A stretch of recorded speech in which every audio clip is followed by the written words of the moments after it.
எல்லோருக்கும் வணக்கம். Welcome to my channel places with stories.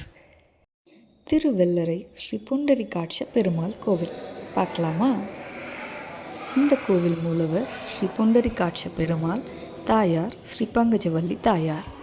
Pundarikatchan அப்படின்னா தாமரை போன்ற கண்களை உடையவர் அப்படின்ற அர்த்தமா. இந்த கோவிலில் மூலவர் நின்ற கோலத்தில் ரொம்ப அழகாக இருப்பார். கோவில் 108 திவ்ய தேசங்களில் ஒன்று. அது மட்டும் இல்லாமல் 4000 திவ்ய பிரபந்தத்தில் வர ஆழ்வார்கள் பாடிய ரொம்ப முக்கியமான ஸ்தலமாகவும் இருக்குது. இங்கே இருக்க மூலவரை பார்க்குறதுக்கு பிரத்யேகமாக 2 வாசல் இருக்குது. உத்தராயண வாசல், தட்சிணாயன வாசல். இந்த கோவில் கிபி 8ஆம் நூற்றாண்டில் பல்லவ மன்னர்கள் காலகட்டத்தில் கட்டப்பட்டிருந்ததாக வரலாறு இருக்குது.